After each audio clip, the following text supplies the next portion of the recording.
Hey, what's going on YouTube? It's Bebop here. Today's video is going to be about a tanking build that I got asked questions about a lot last week.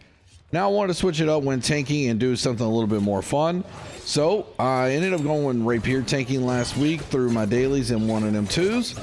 And a lot of people wanted to know what the build was, so here is the video. The full build will be at the end of the video, and I'm also going to go into how to go and run Tempest quickly and still get gold. The path that we go here and what we do is what you want to do every time you run a mutated Tempest, because it is the longest dungeon in the game and you need to shorten it as much as possible. So this route will still be easy for newcomers to follow, as you can see here. And we'll get into that in certain parts. Now, the build. I wanted to try out the spear here with the rapier throughout this first part of the dungeon. Ended up not really liking having the spear. A lot of mobs in this dungeon, so the spear was great last week in the Savage Divide because there, wasn't many mobs. But this week with mobs being heavily in Depths and Tempest and Dynasty, the flail to me is a really good pairing with the rapier. Now, not stat wise or attributes, but just doing bludgeon for taunt and empowering one of your teammates, using vortex to get in and out of the portals or in and out of fights to the next fight. And then you got trip to add rend and give yourself fortify. My rapier also has sundering riposte, which will add 25% rend for I think 10 seconds. Refreshing move and vicious, so that way I can get my cooldowns as quick as possible. And I'm 350 dex, 25 int. I think I'm 200 con here with the spear, but when I switch to the flail, it's 163. So you can do this at 150 con, 200 con, 100 con, whatever you fancy, whatever your skill set sets you for. I use the blood drinker in this build, so that way I'm in charge of my own health all the time with leeching flurry on the gloves. So I'm gonna get in a lot of health. If you don't have leeching flurry with gloves because you're just a traditional tank and you haven't really got into the rapier much, well, there's leeching rapiers with vicious and leeching flurry in the marketplace. Now the leeching flurry is going to be a lot stronger on the weapon obviously than the clothing, so then maybe you don't need blood drinker. So that's one thing you can kind of toy around with, but I like the sundering riposte, so I can go ahead and add the rend to the enemies. Beyond evil. Now what you could do here is skip through these tentacles, let the DPS kill them if they want, and go all the way up to the mobs and go around the corner. I stopped here, which kind of does slow it down some, but these things should be really quick to kill if your DPS is doing DPS, which M1 and M2s, who can lag me? Now, I like pulling this mob around the corner, so that way all the mages and stuff follow. If you stay here, there's stuff that's spread out. I like to pull everything over here to the archer because he's a complete a-hole that stays away from everybody, and we want to get him involved.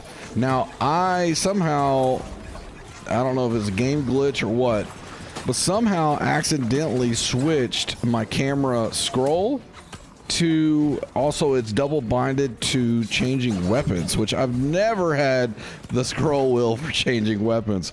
That just happened today, so I don't know if the update may have changed some things here, so make sure you check your settings when you get in the game and see if anything's changed.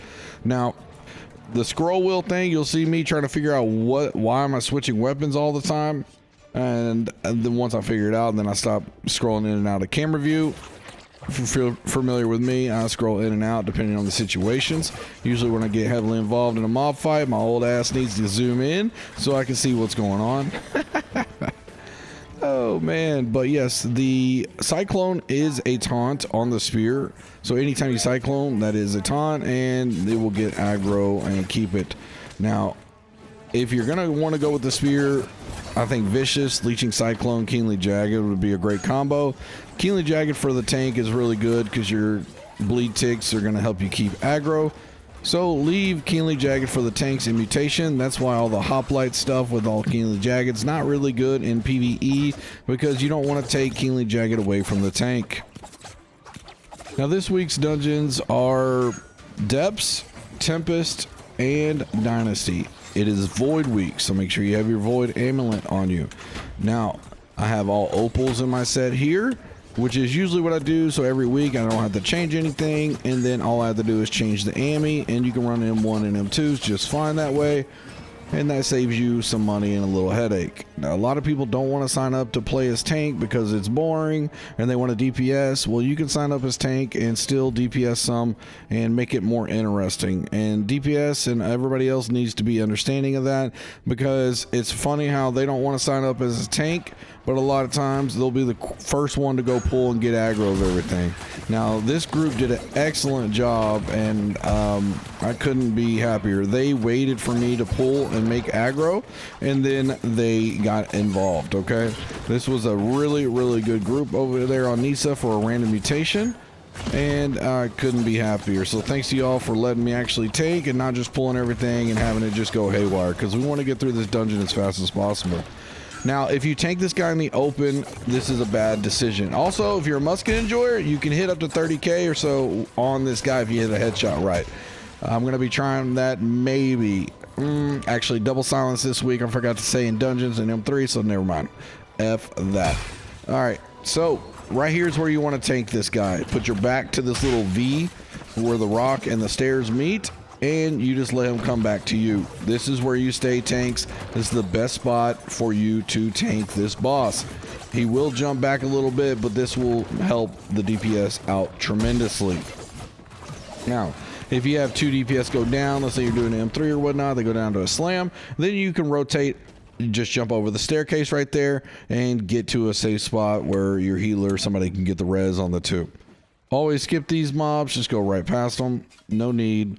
And this is where, if you have a flail or a purifying toast earring, you can get right through these portals really quickly.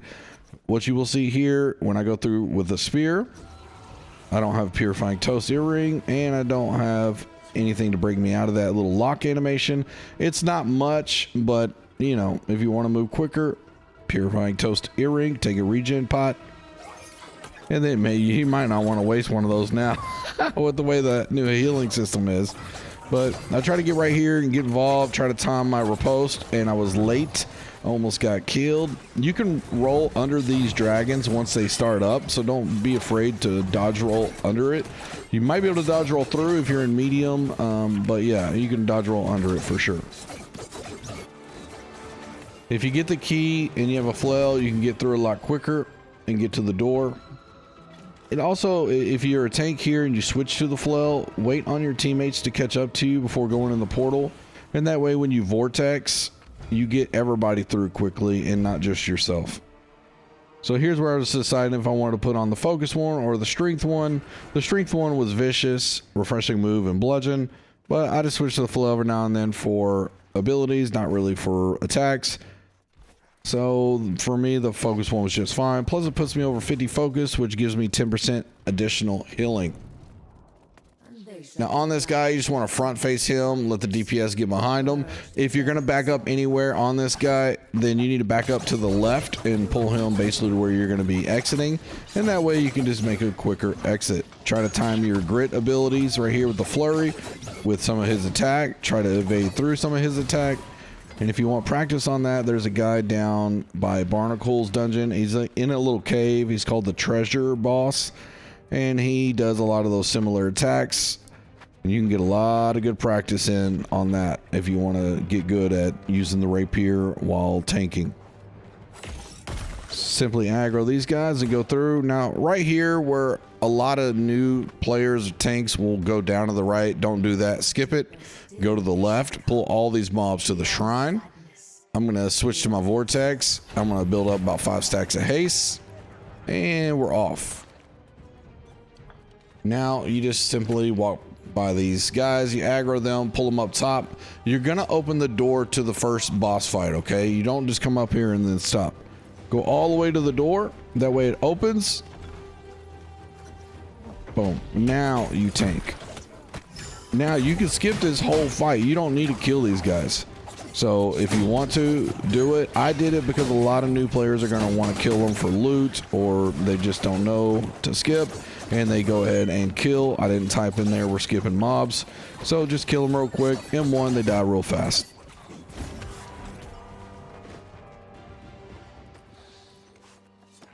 Now we're here at the first boss fight, and well, mini boss fight, I guess. The rapier that Isabella has hits really, really hard. A lot of thrust damage. She moves around a lot, so good luck, everybody. Just try to hold on, learn her mechanics, and then do the best you can. If you're behind that completely, you won't get hit anymore, but they were to the side, so they got hit. If you notice they're down, try to pull the boss away a little bit, so that way you don't get, them to be down any longer than what they need to be. And then just simply do damage.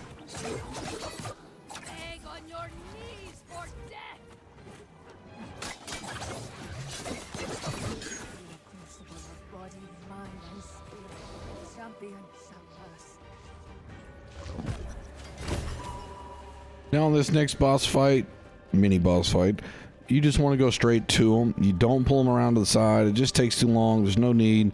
1 DPS goes straight up to the musket player up top, and then the other one goes to the musket guy on the side, and then he will meet the rest of the group in the middle. So aggro these two, go to the boss now, aggro him, and you're just going to sit here and have a good old time.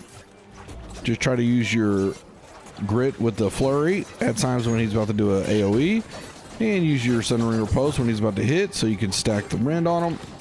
And there we go, melted. Now to get upstairs really quickly, you just come straight here. You don't go all the way around to the right, just jump up, get to him, and melt down. Don't forget there's 2 gatherables up here. New players, you need to get gatherables in the dungeons because they count for points. The more gatherables you get, the better. Now, sometimes you can skip some gatherables and still, M1, you're going to get gold no matter what, pretty much. M2, you might need to get some because some people might die because it's a little bit harder. So just try to get the ones you can, the ones that are available that you're not skipping. And then we have Isabella again with her rapier here. And it's just another little mini boss fight. Thrust damage, and she hits hard. Now the mages will empower her and make her get bigger, so make sure you take those out quickly at the very beginning and then melt her down.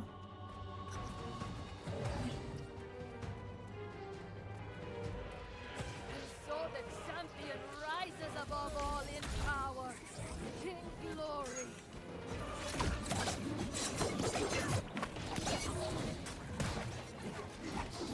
On your knees for death! There shall be no retreat, no mercy.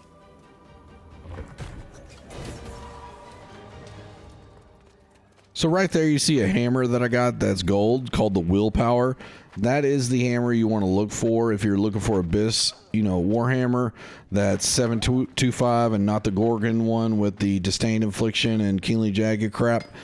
If you want a really good hammer, that one comes with Refreshing Move and Thwarting Strikes, which is 7% damage buff while you're empowered. While you're while you're using a grit ability. And then you put Sundering Clear Out on there, and there you go. I skipped the shrine there on the right. Just come straight here, jump down. If you're a healer or someone with range or even a tank, you might want to switch to range. You want to hit that mage over there by the little gun. I thought going close enough would be good enough, and it was not because it wasn't even looking at me. So I told the healer to pull, and I think the healer ended up pulling, but you don't want to fight these mobs. You just want the tank to hold these mobs while the other people get on the gun and melt the big head in the sky. Now, if the lasers start targeting you while you're near that gun, you could crouch behind the gun and you're completely safe. So right here, I'm just trying to get aggro and hold. Let them do their thing. And use my vortex to catch up to the group.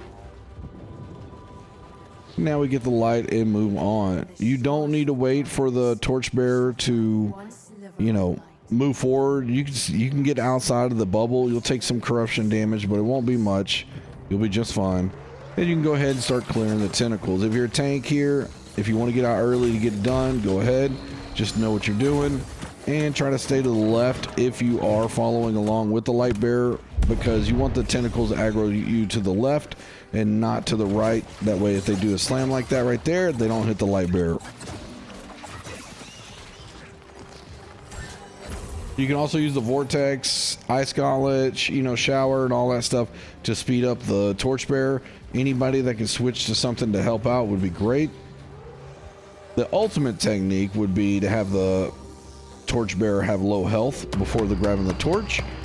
You have one of the DPS players put on a life staff that absolutely sucks, but it has accelerated Light's Embrace, and then that way they get the, I don't know what, 40% haste for 6 seconds over and over, and that's the way to move the torchbearer really quickly.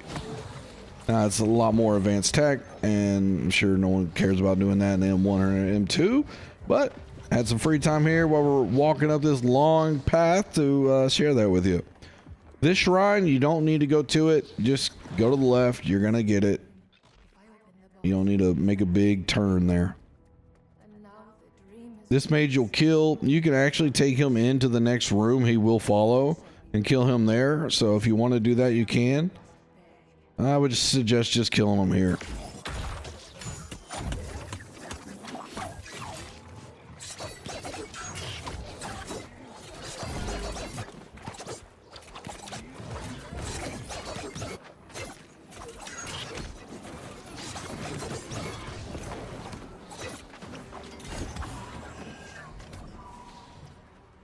Don't worry about hitting any mobs in here. They're all asleep. Don't worry about the mages. They'll follow.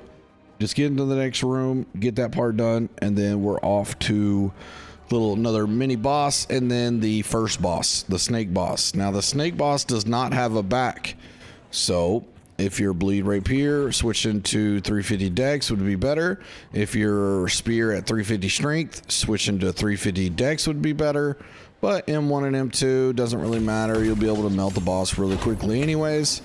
Just simply aggro these mobs if you're tank, and then run away from the DPS so you don't get them hit and killed.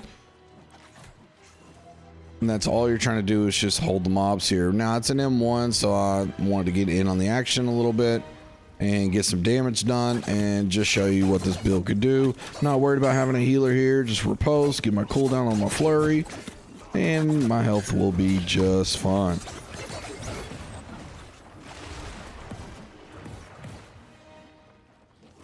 I should have bludgeoned there to taunt for the healer, so the healer wouldn't be getting blasted, but hey, you know, it was early in the morning, bruh. Make sure you kill this guy. He usually drops some good loot, so don't pass him up. He dies pretty quickly.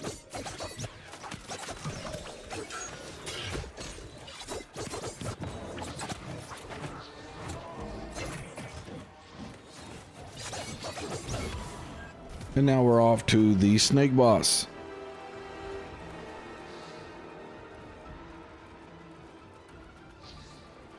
Now, if you run this dungeon regular, you know how it is the regular way, the full way. If you accidentally get with the group that does that, you need to check your buffs here before going in, because usually they'll be really close to running out. You don't want to run out while you're in the middle of this fight. Now the fire will stack a permanent burn on you throughout the fight, so whenever the fire phases happen, don't be in the fire. Get out of them. If you keep those little Stretch Armstrong dudes alive, it can help, you know, not make the area where it's safe. It will help not move that area sometimes.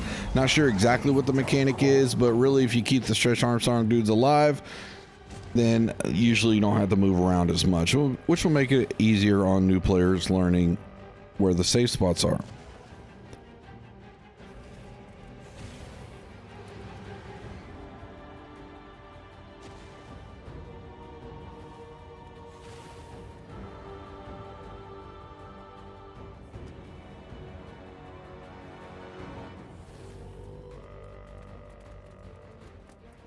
This boss does do strike damage and void damage. So the arrows he shoots are void. The little round circles he shoots on the ground are void. The slam down he does is void. And the tail whip he does is strike. So if you want to wear a strike ammy in here, since you're all voided up, you could if you want to, if it's on the higher mutations.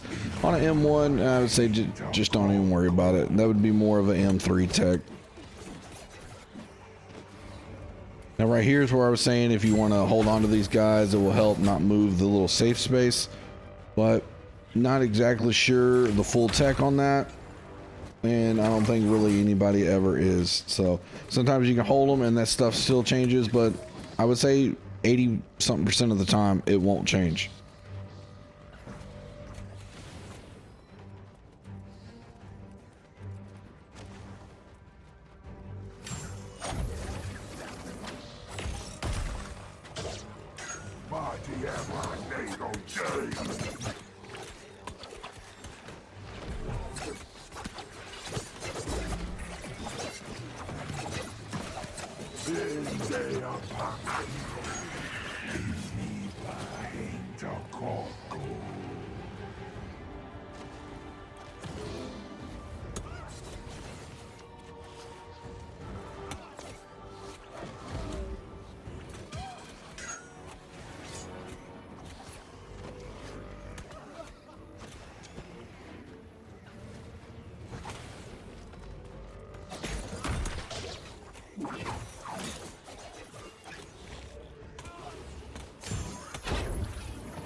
Now on this Isabella boss fight, she does a lot of thrust damage. She also does slash damage. The slash damage really hurts, but you can dodge.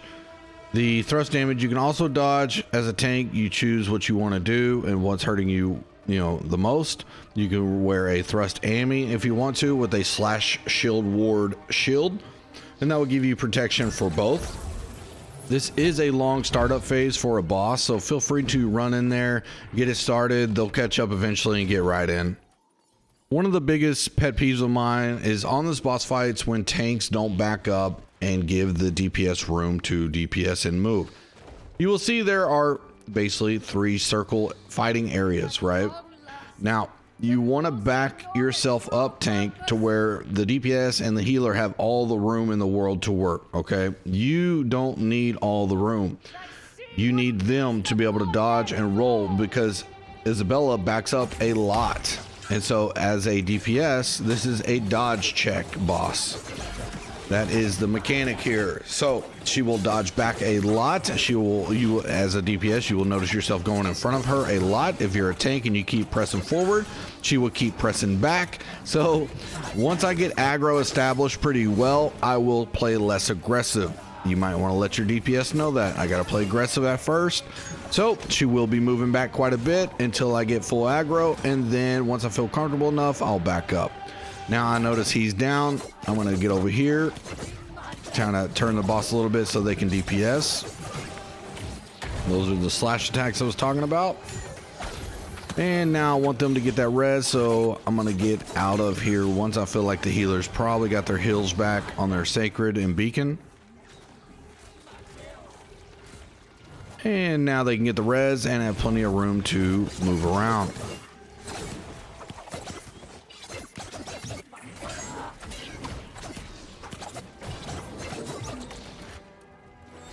And once she does this pillar little activity, then you can have someone disarm the pillar if they want. On an M1, if you're melting her fast enough, don't even worry about them. Now you want to wait till all that spiral stuff around the pillar goes away, and then you can go and disarm it.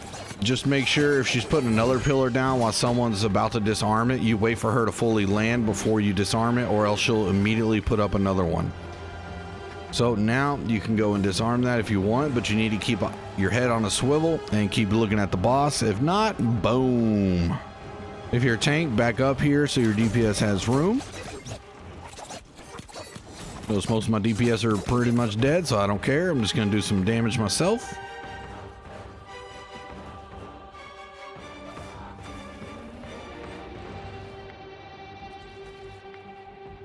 And another pillar.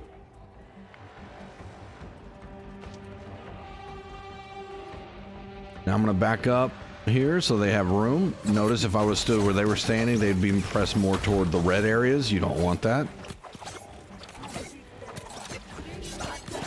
And whoever gets hit with that slow, they will be slowed a lot, and they will have their health constantly drained.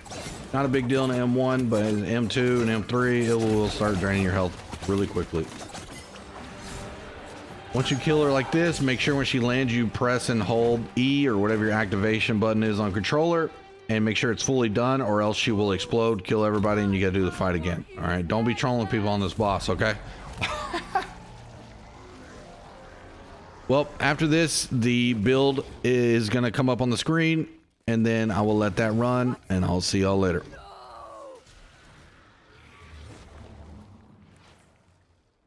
I am forsaken.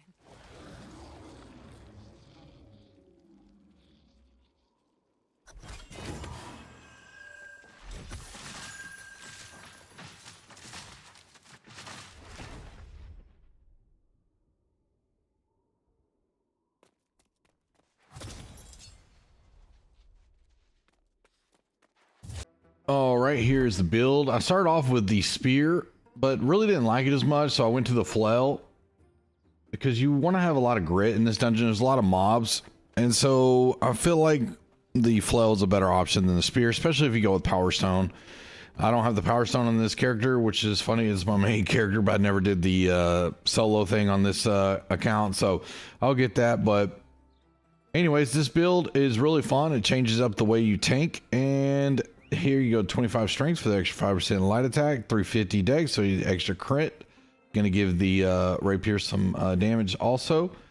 Go 25 focus for the 5% ability cooldown. I was at 200 con to start off with the spear, like I was saying, but when I switched to the flail, which was this one, it drops me down to 163. You can go to 150 con or 100 con. A lot of times I'll just do these at 100 or 150 con. But Tempest is kind of a weird dungeon as far as Scylla, or I mean not Scylla, but the lady boss, I can't even think of her name. She hits pretty hard sometimes with her thrust attacks with her rapier on those boss fights. So, you know, Tempest in the rotation this week. Not only that, depths, and that, you know, depths dungeon has a lot of mobs. So I feel like a little bit more con this week compared to last week. Last week all the dungeons were really easy. So this week, if you do ones and twos, go 200 con or 150, whatever you fancy. It's up to you. And the weapon mastery with the rapier is what I have here. It's just traditional evade rapier setup. With the flail, I have this setup right here, which I'm not a fan of the trip, but it does add some rend. In public lobbies, it's always lacking rend. So your a bludgeon will be your taunt, and it will empower a teammate. And then I have Vortex to help get through the portals. As you saw there, you get right through them. You don't have to stay locked in animation. Yeah, also a Purified Toast Earring will help you get through the portals really fast. Also, the spear is just what I usually have set as the spear, so I can switch off from sweep to cyclone. And then we get into the gear here. It's just basically Enchanted Ward, omnidirectional evade for the extra 11% damage after using evade. Enchanted Ward refreshing, Enchanted Ward refreshing, Leeching Flurry, must have, okay? Leeching Flurry, along with the Blood Drinker, is going to get you a lot of health back, okay? And that's going to help you maintain your own health. So this build, you don't really have to worry about having heals nonstop. Heals every now and then if you screw up, which I did a little bit throughout that dungeon, it's fine, but you'll be able to be in charge of your own healing. And then I have since it is Void Week, I have Divine Health and Void. You feel free to go with Empowered Health and Void if you want. I have the Blood Drinker, Leeching, Hardy, Thrust Damage. Keen Awareness would be better than Thrust Damage, but it is what I have on there. Despised and Regenerating. Regenerating on a Tank Earring is really, really good, along with Despised, because they both generate threat. I have the Cunning Heart Room of Stone Form, and then we go to the Rapier. Vicious, Refreshing Move, Sunring Riposte. The Riposte is also a taunt whenever you do this with the Rapier, and you inflict 25% rend for 10 seconds, which is huge, okay? You're going to keep a really good amount of rend on the boss. You never know what your, you know, bow or ranged teammates will be doing when you're in M1 and M2s. You know how DPS gets down or doesn't get down. They get away in those things. So Here's the flail. Hated, Trenchant Strikes, Keenly Jagged. I just wanted it for the Keenly Jagged, really. I mean, Hated's all right too, I guess. But Trenchant Strikes, you know, whatever. I'm just using it for ability. So Keenly Jagged, Hated, usually just want to get through portals. I'll just do this, or to get haste from mobs before they're about to die, so I can get to the next point. And then I'll inflict reinforcement, fortify, and empower a teammate with the tether. With that, okay, the trip is going to add rend and give you 15% fortify, also 15% rend and 15% fortify.